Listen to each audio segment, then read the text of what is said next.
Yep. Hey everybody, welcome back to the Nerdcast, broadcasting as always live from an undisclosed location in the center of Texas. I'm Devin, joined as always with Justin, David Spade or Tom Petty, depending David on Petty or Tom David Spade? Petty, Tom Spade, joined by Tom Spade. Yeah, we just got done doing a guest spot, I suppose, on a stream for Mad Max movies. Nice. Yeah, so it was actually, we had a discussion about the Television Amico, a very in-depth discussion, and it was pretty cool. It was cool, yeah, they're very nice, and we really appreciate them having us, and it was... Yeah, it was a fun conversation that lasted for 2 hours. Anyways, so yeah, it was a 2-hour conversation that went in-depth in a lot of different ways, but it was a cool conversation to have. Yeah. So I'm glad that they invited us. Thanks to Max and Raya. Yeah, Raya, she is on Twitch also. Man, there was a girl Raya, that was on... Raya the Glimmering Harpy. Raya _the_glimmering_harpy on Twitter, or Twitch rather. She says that she may do some more content creation in the future. Hope she does. Give her a follow on there as well. She's also on, I believe she's on YouTube under the same name. So I'll look that up in a bit and get those socials for you officially. But for now, Justin and I were going to be talking about Star Wars Visions. Visions. This is a thing that took me by surprise that I didn't know.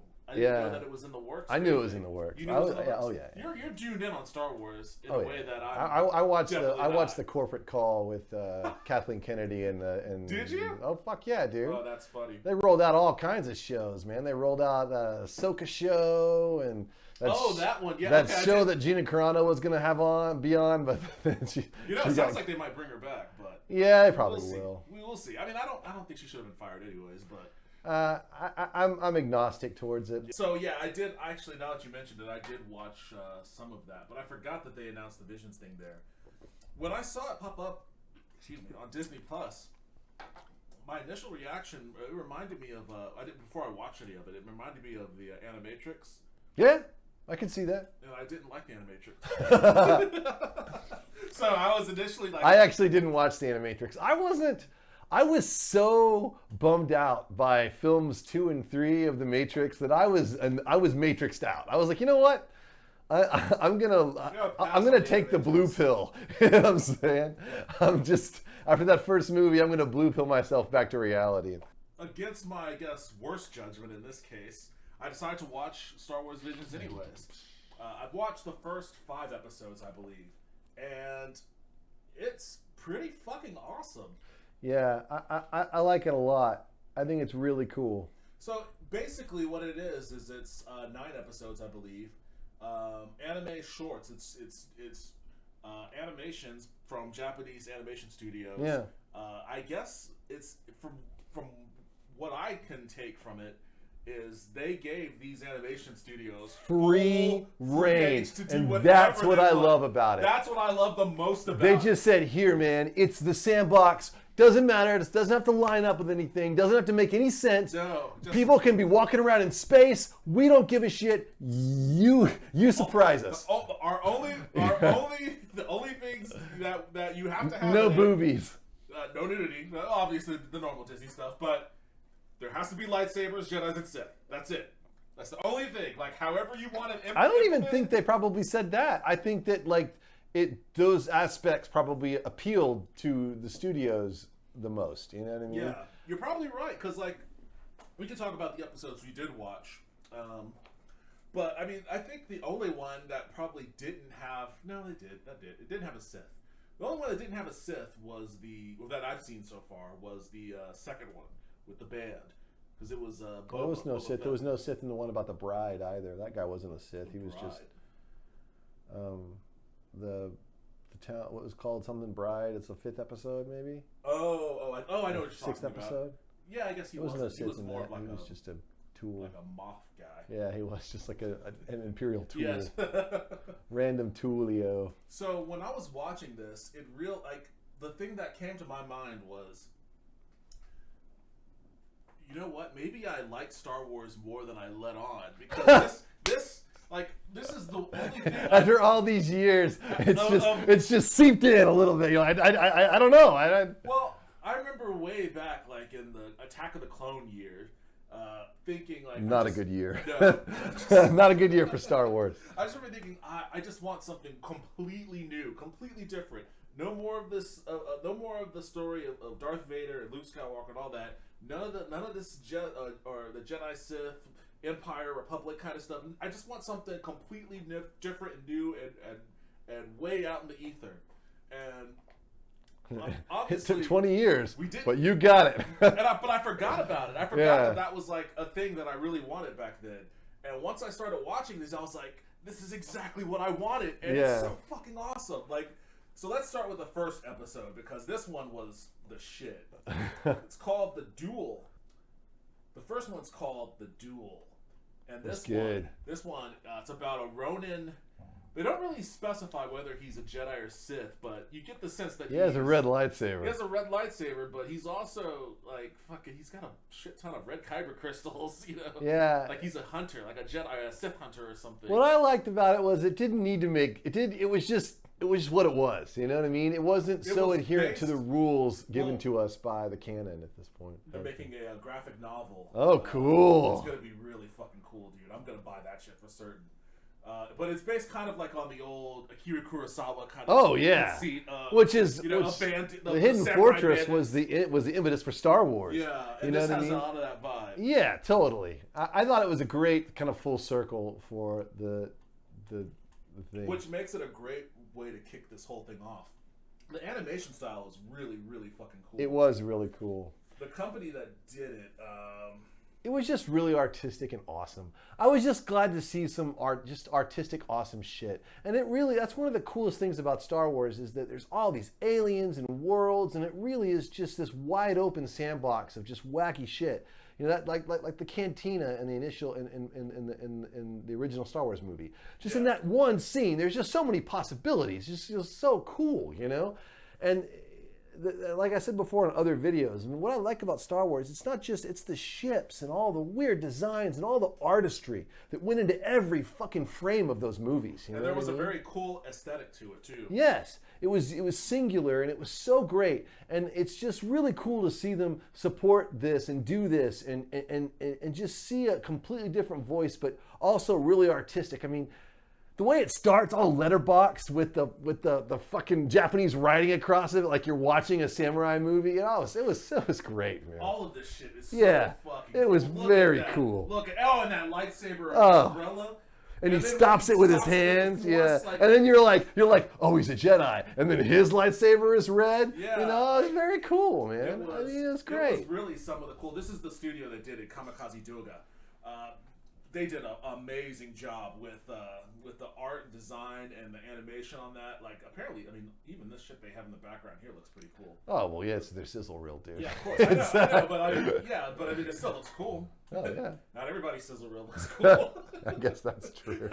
So it starts off, just this random dude. I don't think he's given a name. He wanders into town, and... You know, he's just there. Got this cool droid. He's got his little R2 like droid, and all of the character design and art and whatnot. As you saw in that little clip there on their page, it's all based on the feudal Japan kind of attire. So they have like the kimonos. You see like the little. And I also like the monotone kind of color design too. Like it gives it like that classic movie kind of look. It looks like you're watching an old Kurosawa movie. Like it's a really cool setup. And it has like this what is that thing called, that Land Rover like vehicle that comes rolling into town?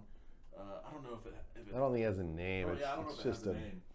Ship. It rolls into town and a bunch of bandits come out, and then like the leader of the bandits. Did you notice the bandits are actually so if you're trying to figure out where in the time, and granted these are not canon stories, they're not, but if you're trying to where the timeline the stories take place. Several of the bandits had the post-First Order Stormtrooper helmets. And some of them had the old Empire Stormtrooper helmets. Oh, cool. So it was a mix. It was probably post the sequel movies. Oh, okay. Cool. Interesting. Well, I didn't catch that. Well, that's what I'm here for. So yeah, without giving away the story too much of the story, the bandits roll in. They start causing trouble. One of the townsmen, the guards, tries to take shots at the bandit leader, but she stops it with her umbrella saber, which is pretty awesome. And just like the way that the animation looked when she was deflecting them all, and all the rogue particles were flying around, destroying the town. All of that looked so fucking cool. And the way that the story progressed, and the way that it ended, and like, I don't want to give it away, but like the twist ending, you already kind of said he has a red lightsaber, but you don't really know what this. Oh, we're doing no spoilers in this bit? I mean, they're only 15-minute long kind of things. Yeah. So I don't know. I think we probably go spoilers because, I mean, if you're watching a Twitch stream on Nerdcast on Star Wars Visions at this point, you've probably seen them. Sure. So, thing to note on this first episode, I was looking at the voice cast and noticed that Lucy Liu was the bandit leader. Yeah. Which is pretty cool. Like, there's quite a few guest voices in some of these later ones. Let's go ahead and talk about the second episode, because I think the second episode, I don't know, it's hard to say which are my favorites from what I've seen, but this is a close contender. Oh, really? It is. I wasn't so much into this episode. Personally, my daughter loved it. Oh, I bet. Like, this, only someone that was really into anime, circa 2000 to 2006 maybe, would really get a This was a kick out of this was one. a deep cut. This was a very deep anime cut. Yeah. You know, and I loved it. Tatooine Rhapsody. Like, the concept, the conceit behind it is that, you know, there's a young Jedi Padawan, I forget his name, Jay. He's fleeing from someone, he falls through a train thing or whatever, and runs into a little hut dude.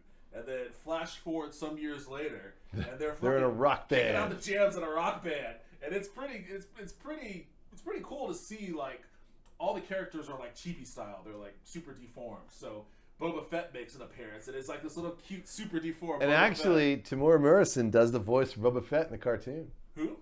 Boba Fett.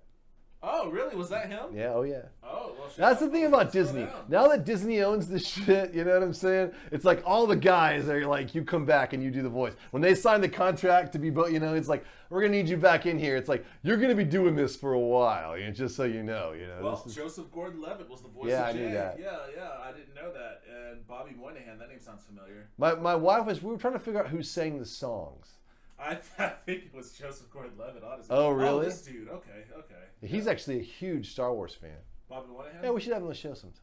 Oh, let's just bring him on. Yeah. We're going to talk about Star Wars. Yeah. But actually, my wife actually thought it could be it could be the lead singer of Phantom Planet, Alex Greenwald, and I was like, well, I listened to it and I was like, I can see that, but there's no credit to who actually sings the songs. I don't think. I have no doubt in my mind that those songs were actually written by a Japanese rock band.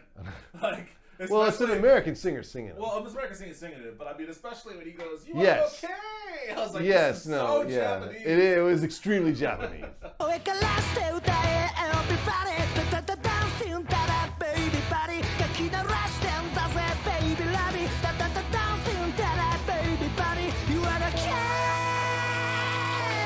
It's funny. I appreciated it. I understood why it would be appealing to you. But yeah, so it's a lighthearted Star Wars story. It is about, you know, they're just a band of kids, and it's totally anime. Like the kid, the young Hutt is pursued by. He wants Boba to Fett. rock. He just wants to rock, but it's nothing to do with the Hutt cartel. But Jabba, you know, put it out on him. So Boba Fett comes up and takes him right out of a show.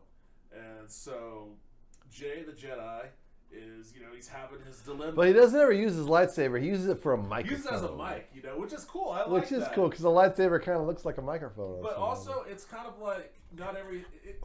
And I had this conversation with myself on an earlier stream about, you know. We're both so lonely. On an earlier stream about video games. Just all being mechanisms for committing violence on things. And I was like, you know, sometimes I want to play a game that's, you know, not about committing violence.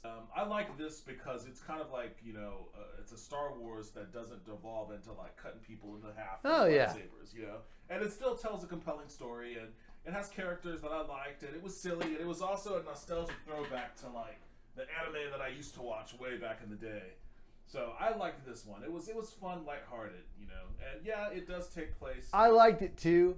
It was just not. I mean, it was my favorite of the batch, But I wasn't like, brr. I liked it. It was fun, Yeah.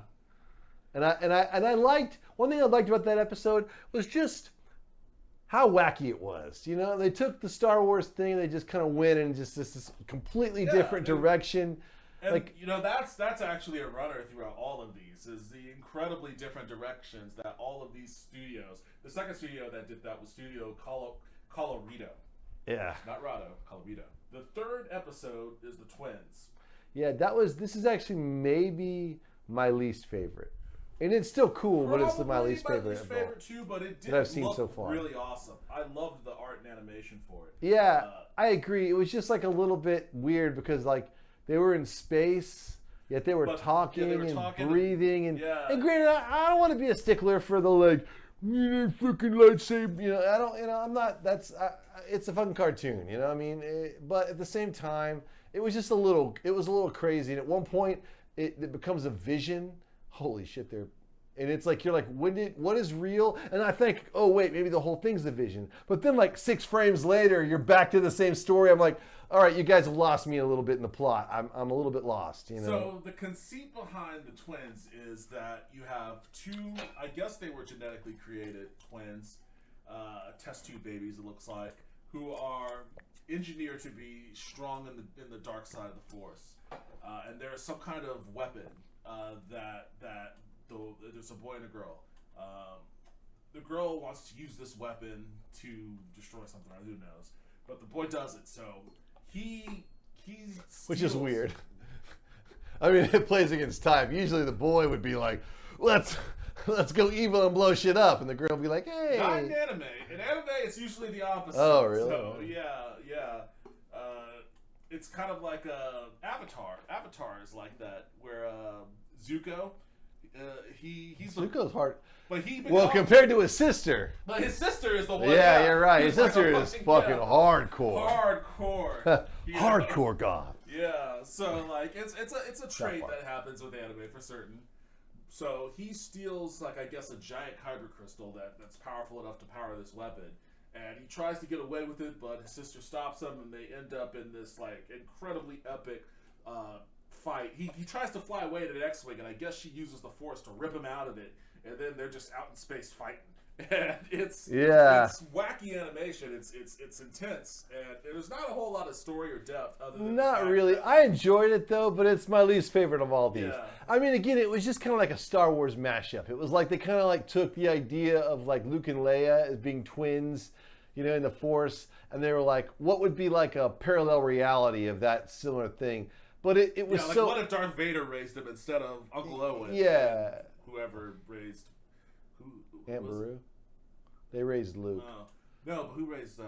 Organa, Bail Organa, and his wife. Unfortunately, I'm not sure his wife's name has been said in the movies. I'm sure anyone who's watching this in the comments, please tell us Bail Organa's wife's name.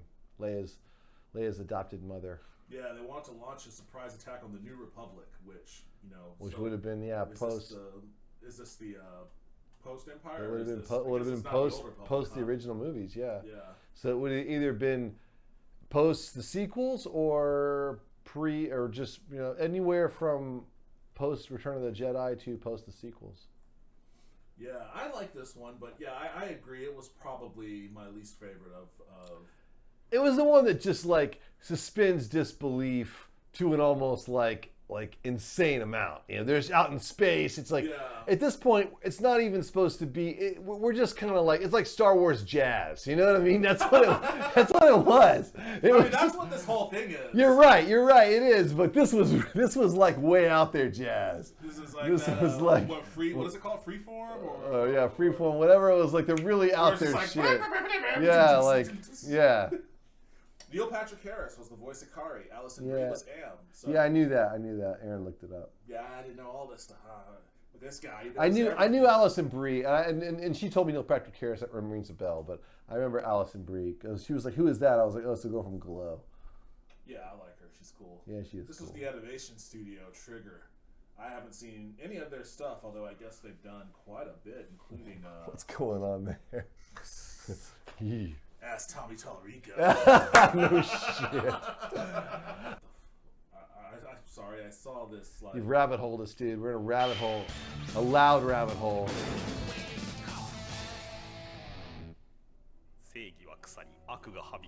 It looks like the badge from hell.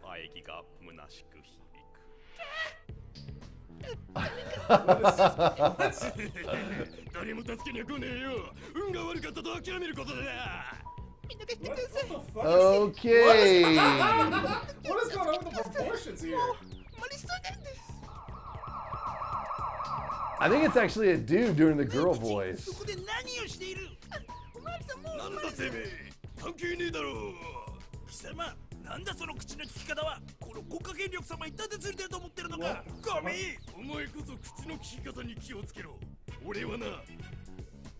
Reminder, this is an animation studio. Wait, Okay, I think this should actually be the stream. Fuck this other shit. What the fuck is this about? I don't know what's going on here.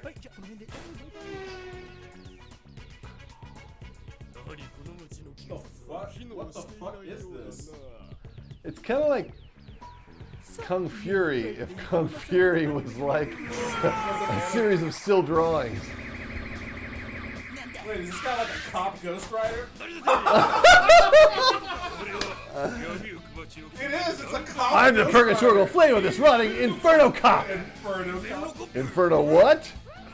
Whatever. Okay, whatever is one word. What the fuck? It's totally Kung Fu, dude. He's just going right into the... Beg for your life. Amuse me. Oh! What the fuck?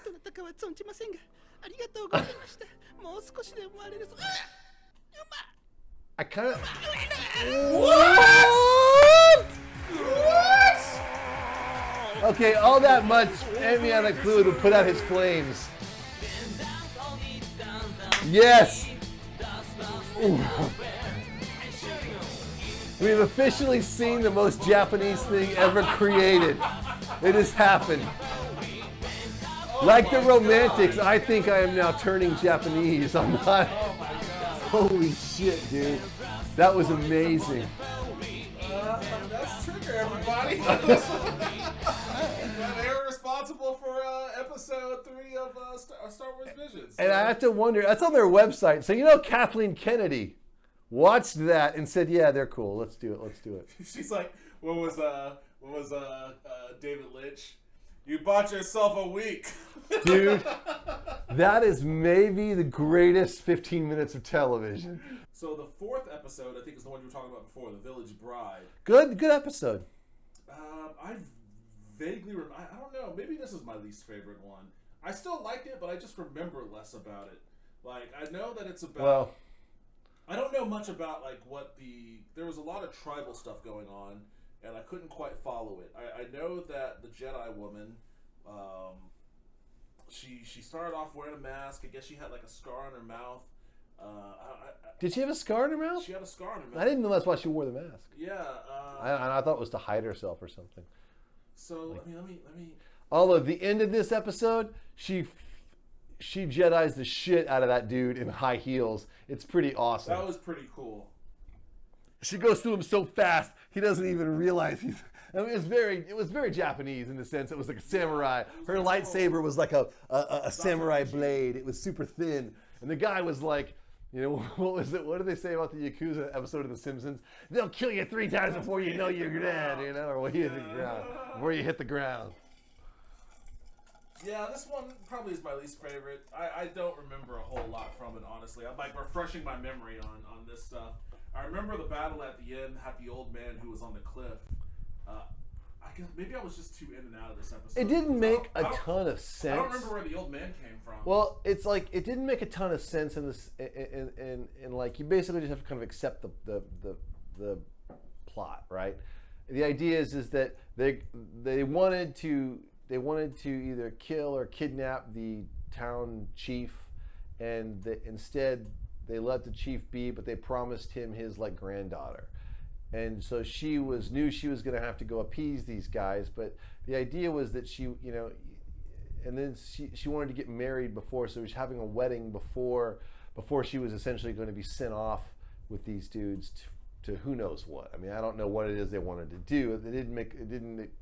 But it was like a group of dudes post the Clone Wars that had reprogrammed a bunch of the clone droids, and they had like a battalion of clone droids at their disposal, and they used that to like kind of beat several systems into submission. You know what I mean? Which is a cool idea. It just didn't really make a sense like why they wanted her and what they were going to do with her or any of that stuff. And there was a Jedi there, and she was with somebody, and he wasn't her master. I didn't get the sense that he was a Jedi, but she was like a Padawan that had that had somehow escaped Order 66. Yeah. Because she had the Padawan thing, and eventually, she was kind of in hiding, I guess, since Order 66. But she's decided like, fuck this shit. You know what I mean? This stuff can't stand, and so she took out her lightsaber and her badass anime high heels, super like high heels, fucking wrecked some shop. And then took off, and I was like, the Empire's just gonna come back to that village when she's not there and make them pay for what she did. Well, it wasn't the Empire; it was like a fucking warlord or whatever. I didn't get that. I thought it was part of the Empire. No, it was just like a warlord. He had like a Twi'lek dude with him, and I guess it looked like a fucking Cyclops from the Seventh Voyage of Sinbad. So the studio that did that one was Kinema Citrus Co.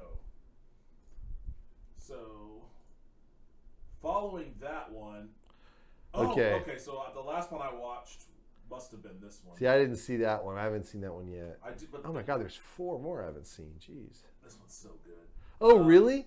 Because I had heard that one was like more for kids and stuff. I hadn't watched it yet, but I had heard that it was kind of like. We'll talk about that in a second. Okay.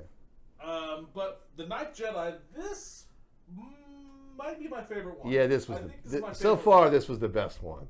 So the idea behind this one, and I get the sense that this takes place around Order 66. No. I want to say this in the future. This is. Because it has like the same kind of vibe. I would say this is 200 to 1,000 years after the sequel trilogy.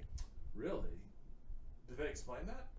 Well, they say the Jedi are long gone, and their lightsabers are, That's true. That is. So the setup of that is that the Jedi are nowhere to be found. Yeah, like it's been a long time. They said their weapons are ancient. Yeah. And the thing is, I mean, if it was after Order 66, it's only 30 years before Luke shows back up, and there are multiple Jedi still alive. Yeah. Like there are no Jedi alive at this point. I got the sense that this was like maybe 700 years after, because if you assume that Rey builds a new Jedi Order, maybe Rey and Finn, because Finn, his big secret, I guess, in the Rise of Skywalker was he was Force sensitive and stuff. And maybe, if we're lucky, we're gonna get a fucking John Boyega series on Disney Plus where he becomes a Jedi and starts doing awesome shit, which would be great. But you gotta assume that this took place far after any Jedi Order that Rey started has been dust. So what happens is Margrave Juro, who's the ruler of the Outer Rim on the planet High Islan, he sends out a call, basically saying, people who are Force sensitive, I've got a bunch of lightsabers over here. Come and get them. Wasn't that? To that effect. He sent out 9 or 8 things to Jedi, people that he felt were Jedi. Like it was specific. He knew who he was sending them to, and he was like, "If you've got this, you need to come here. You need to come to me, because that's the big." You're twist. right. That's right. Because they all had those little things where they were like, "Yeah, we all got the same message. What's going on?" And then a giant droid comes out and is like, "We're gonna wait for the Hargrave to show up." And then cut to the planet, and you see the blacksmith or the lightsaber bladesmith. That's what they call him. He's the one that's making these lightsabers, and he's got his little daughter there, and it's cool. She pulls out one of the lightsabers, and like the size is fluctuating. Yeah, it kind of has this weird color, which is wacky, but why not? Well, why not? I mean, she seemed very adept at using it though. Well, she was mad strong on the Force. And then he's like, he was like, you're Force. But then she's like, at one point, she's riding backwards on a speeder, like deflecting, and then like dodging trees that she can't see really cool and deflecting shit. So, a couple of, I don't know who they were, but a couple of, I guess, Sith agents came down, and they're like, you're the one that's making these lightsabers. And they kidnap them, and the daughter sees this, and they're like, get her and whatnot. She jumps on her speeder, tries to get away. They're shooting at her. That's when she pulls out that lightsaber and starts doing really awesome shit. Yeah, that was great. Like, when she is backwards and going and deflecting, that was fucking cool. It was cool. That was cool as shit. And honestly, when she jumped off on the ice, I was kind of hoping that she would like take the lightsaber and stick it in the ice and just like rip the ice apart, and like somehow that would be, but what she did was also cool, where she jumps off the thing and then like basically lukes her from Return of the Jedi. The guy comes by and she fucks him up, jumps back on her speeder, and she's out of there. The other dude was like, all right, I guess she got me. Yeah, no, he was toast. And my favorite part of that whole thing, though, was when she goes to those Teamster droids. Okay. And those droids are just hanging out drinking That tea. was great. That was my droids drinking tea was so Japanese. I was like, oh man. Droid is my favorite droid. He's like, I'm on a break. Yeah. Ask someone else. And they're all on a break. They're all on even more of a break than him. And I was like, this is where it's going to end up. We're going to like end up with droids eventually, and they're going to be doing all our shit, but eventually they're going to end up being as lazy as we are. Just a pile of droids drinking tea, like, ask somebody else, you're closer, all the shit that we say, you know what I mean? It's going to be droids. It was great. So meanwhile, back on that asteroid or whatever they're on, at a certain point, all of the other guys who were there, you know who the main dude is in this one. It's the guy named Ethan. He's like the normal-ish looking. It's the guy who was wearing the Luke poncho. Yeah, like they're all surrounding the good, him. bad, and the ugly poncho, and it's blue. And so, well, she shows up with the lightsabers. She shows up with the lightsabers, that's right, and they all take the lightsabers, and they'd say earlier how the lightsabers the blade is the color of like who's wielding it. It's like it changes, so like red, which dark side. It's not exactly not really canon, but who knows? It's 1,000 years in the future. The guy's the bladesmith. He makes the rules. Yeah. So basically, they all ignite their lightsabers, and they're all red. And except for Ethan. Yeah, which is blue. And Ethan kind of blows. You know what I mean? That girl. He's worse than the girl. Oh yeah, she's way better than him. But like that's the thing. Like once she shows up, she gives them those lightsabers, and she's like, "Hey, where's the Margrave?" And they're like, "What the hell?" And then that's when you figure out that the Margrave was in that droid. He comes out. That's cool. And he was trying to. And he's a boss and a half. He was trying to draw out the Sith. Well, he knew that his Jedi were murdered. He's like 7 of the Jedi. Or 8 of the or 6 of the Jedi or something like that were murdered and replaced by Sith, but I didn't know which ones. So I waited. I wasn't thinking the lightsabers were going to get here. I wasn't expecting that to happen. So anyway, but yeah, he waited and then revealed himself, and then basically it was the girl and blue poncho and the Margrave against all these Sith guys, and then one guy with a purple lightsaber who. I guess influenced by was just kind of a follower. He was like, "Yeah, I'm sorry, I'm a bit of a follower. I don't know." Yeah, the Margrave fucked those dudes up. Oh, dude. he did. He just sliced that dude in half and his body. Yeah, that was like I was watching that with my daughter, and I was like, "Oh!" The guy's like body does this, and I was like, "Oh crap!" Oh, shit, the Margrave isn't fucking around. No, and that was the entire fight sequence was awesome. What I love the most about this one is the story was cool. The idea that, it's way off into some distant area where, like, the Jedi are just non-existent. This guy's trying to unearth them and whatnot. You go to this totally different planet where, this droid is there, and it's like this whole mysterious, okay, there's all these people here, what's going on? You don't really know what's going on. I love the girl. She was awesome. That action sequence and her trying to escape and all that, and the fucking droid. I love the droid, the Teamster droid. He's sitting there chilling, watching the fight, like providing commentary. He goes, nice moves. Actually, what I liked about this episode is that they actually relied fairly heavily on Ben Burtt's sound effects, so the original Star Wars sound effects. Yeah. And I heard a lot of those lightsabers, when the lightsabers were clashing, there was a lot of that. It was very much the original sound effects. Some of the other things have varied, and even some of the new movies have moved kind of beyond Ben Burtt's sound effects with their laser guns and stuff. But this movie leaned into a lot of Ben Burtt's original sound effects, and those sound effects are just Star Wars. I do like the lightsabers. The lightsabers, the way they sounded, together, the way the blaster sounded, they had that because that sound is actually Ben Burt hitting a steel cable. That. And he would mix that with an actual gunshot, and that's essentially the blaster sound. And they were leaning hard, and then the speeders, they made that woo sound they make in Return of the Jedi. They and I liked those original sounds because it was just enough to keep it that was just a great episode. And then it was very much like the end of it was like the beginning of a whole series. It's like these guys are going to be on the galaxy just fucking shit up and being awesome. And I was like, I'm here for it. Every one of these that we've watched so far, I would watch the shit out of a show or movie or whatever based on all of this stuff, especially this one. I'm happy that the samurai one is getting at least a graphic novel. I'll buy that and read the shit out of that too. I hope that they do more stuff with all of these other ones, because so far what I've seen has been absolutely fantastic. Even the one that I didn't care too much for was still really good. Simu Liu was the voice. Who's that? He's Shang-Chi. Oh. And also from Kim's Convenience. I haven't seen Shang-Chi. It's a pretty good movie, but you probably wouldn't like it. But yeah, so this was a really good one. Production IG are the ones responsible for this one. Let's just take a peek at their happenings. That's some shiny hair. That is a grizzled horseshoe baldness haircut if ever I've seen one. And then the one, I'm not going to get too into it because you haven't seen it. But, this one's a good one though. I like it. It has a real Astro Boy / Studio Ghibli kind of vibe. I can definitely understand why people would be like, oh, that one's for kids. It has that vibe. It has a ton of really adorable droids in it. Well, Juniper has been wanting to watch this one. She's wanted to watch this one. She's like, I want to watch this one. She'll love it. Science Saru. I love that. Saru is Japanese for monkey. Oh. So, science monkey. I thought it was like a proto Daffy Duck. It kind of looks like that too. Yeah. These are the guys that did that one. The animation is great. Devil Man, crybaby. But yeah, we'll talk about these last ones once we both watch them.